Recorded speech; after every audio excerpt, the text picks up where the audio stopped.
आपने उंगली उठाई। मैं पूछना चाहता हूं, मुझे आप लोगों की बातों पर पंचतंत्र की कथा याद आती है, आपने सुनी होगी। 4 ठग थे।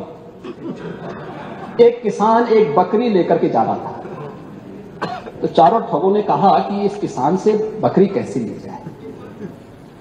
तो हो सकता है कि उनको थोड़ा लोक लाज रही हो, तो उन्होंने कहा चलो छीन तो नहीं साफ कर पाएंगे, तो एक काम करते हैं, चारों अलग अलग जगह खड़े हो जाते हैं और अलग जगह खड़े होकर के हम लोग ये बोले कि भाई ये कुत्ते का बच्चा कहां लेके जा रहा है।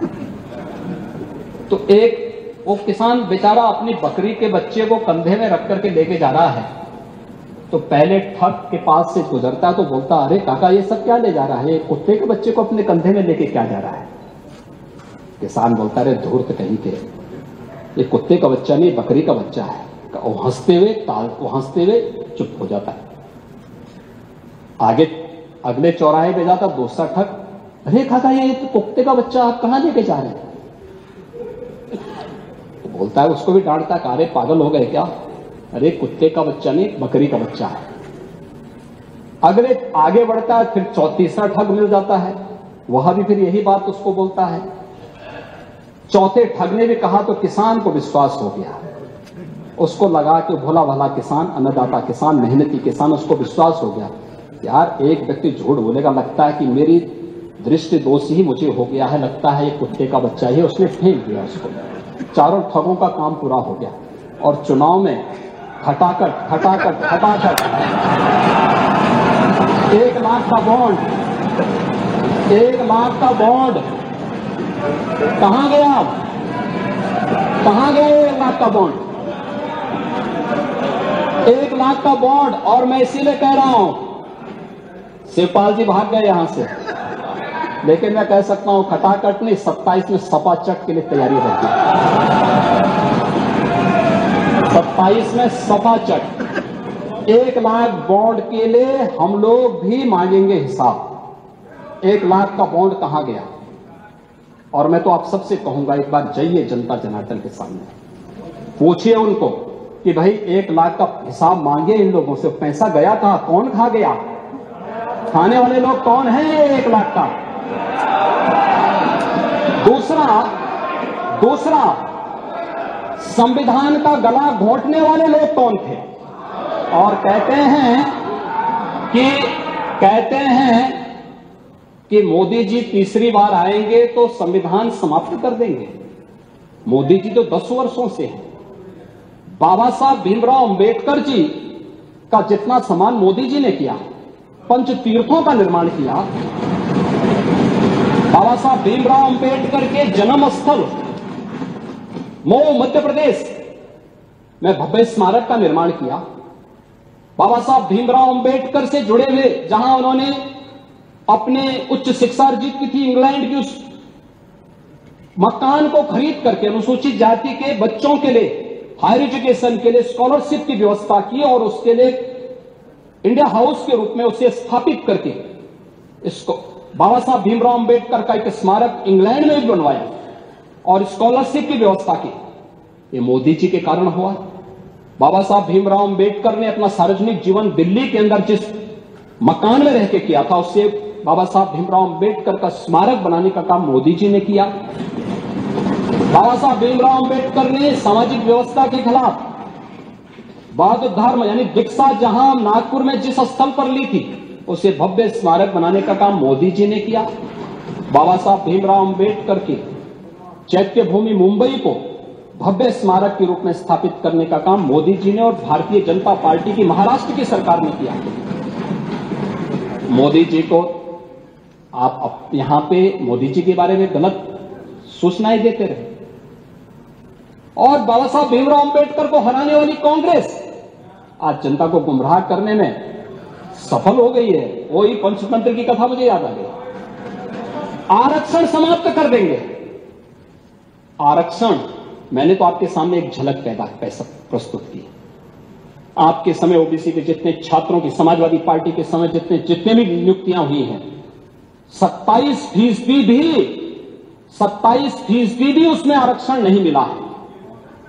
27% भी किसी भी नौकरी को आप उठा करके देख लीजिए, मैं दावे के साथ कहता हूं 27% भी ओबीसी के छात्रों को नौकरी नहीं मिली, पिक एंड चूज होता था। क्या ये सच नहीं? आज जिस तहसीलों की आप बात कर रहे हैं, यहां पर भतीजा और चाचा की एंड कंपनी वसूली के निकली थी और लेखपालों की तैनाती उस आधार पर हुई थी। आज तो नहीं है। आज तो हमने 5,500 लेखपालों की तैनाती दी है। एक भी जगह कोई उंगली नहीं उठा सकता, कोई नहीं उठा सकता। जब ये नौजवान जाएंगे एक ट्रांसपेरेंसी आएगी। आप अंदर बोल देना, पढ़िए आप, उसके बाद बोले। हाँ, अब बोलेगा, मैं आपकी बात को सुनूंगा। लेकिन मैं केवल बोलना चाहता हूं कि आप लोग ये पंचतंत्र की कथा को क्यों दोहराने का काम कर रहे हैं? कथा फिर से पूरी नहीं होने वाली है। याद रखना, हमारी सरकार में मैंने लोक सेवा आयोग के आंकड़े आपको दिए हैं और मैं फिर दावा ठोक करके बोलता हूं, 27% नहीं, हमारी सरकार में जो तैनाती हुई, नियुक्तियां हुई हैं, किसी भी पद पर हुई हैं, SC, ST, OBC कि अगर आप नियुक्तियों की बात करते हैं, मैं कहता हूं ये 50% नहीं, 60% से अधिक नियुक्तियां प्रदेश के अंदर हुई। 60% से अधिक नियुक्तियां हर एक स्तर पर हमने की है और ये सुनिश्चित किया है एक प्रदेश के किसी नौजवान के साथ धोखा नहीं होना चाहिए। धोखा कोई करेगा, उसकी नौकरी को उसी दिन हम लोग लेने का काम करते हैं। जेल के अंदर पूरी निर्ममता के साथ उसको ठूंसने में भी कोई कोताही नहीं बरतते। आपको बुलडोजर से डर लगता है, लेकिन ये निर्दोष के लिए नहीं है, उन्हीं अपराधियों के लिए है जो प्रदेश के नौजवानों के भविष्य के साथ खिलवाड़ करते हैं, जो प्रदेश के व्यापारी और बेटी की सुरक्षा में सेंध लगाने का काम करते हैं, जो प्रदेश के अंदर अराजकता पैदा करके सामान्य लोगों का जीना हराम करते हैं। मेरा दायित्व तो बनता, मैं यहां नौकरी करने नहीं आया हूं, कतई नहीं। मैं यहां पे इस बात के लिए आया हूं कि अगर वो करेगा तो भुगतेगा भी, और इसीलिए मैं यहां पे आया हूं कि हम लोग उससे लड़ेंगे। ये लड़ाई हमारी सामान्य लड़ाई नहीं है, ये प्रतिष्ठा की लड़ाई भी नहीं है। मुझे प्रतिष्ठा प्राप्त करनी होती तो मुझसे से ज्यादा प्रतिष्ठा अपने मठ में मिल जाती है, कोई आवश्यकता नहीं मेरे लिए। लेकिन इस प्रकार के गुमराह भरे तथ्यों को लेकर क्या बातें हैं आप लोग बोलते हैं, इस प्रकार के अनावश्यक बातों की तरह आप ध्यान करते, आप इस प्रकार की चर्चाएं करते हैं। लेकिन मैं कहना चाहूंगा, और अंत में मैं केवल एक ही बात कहना चाहूंगा, एक काट की हंडिया बार बार नहीं चढ़ने वाली, तो उसका समय पूरा हो गया, पूरा हो गया, अब नहीं चलने वाला है। और इसीलिए हम लोग तो इस बात के पक्षधर हैं, और वह ये मैं फिर भी आपसे कहूं, आप लोगों से कहूंगा, आपसे नहीं, आप तो बड़े बुजुर्ग हैं, वयोवृद्ध हैं, पूरे मैं दोनों पक्षों से कहूंगा कि पांडे जी जैसे लोगों को सम्मान मिलना ही चाहिए, क्योंकि वो पीढ़ी लगभग अपने ढलान की तरफ है और मुझे लगता है उन्हें हर प्रकार का सम्मान मिलना चाहिए। लेकिन हम लोग जो भी योजना बनाते हैं, यह धरती पर पांव रख करके बनाते हैं, व्यवहारिक जगत का। मैं आपकी बात को इसलिए सुन रहा था, मैंने एक भी बार आपको डिस्टर्ब इसलिए नहीं किया क्योंकि मैं जानता था कि आप जमीन पर रह करके सारी बातों को यहां व्यवहारिक स्तर पर बोलते हैं। और इसीलिए मैं कहूंगा कि एक पांव, जो अटल जी ने कहा था, एक पांव धरती पर रखकर ही बावन भगवान ने आकाश पाताल को जीता था। धरती ही धारण करती है, कोई इस पर भार न बने, मिथ्या अभिमान से न तने।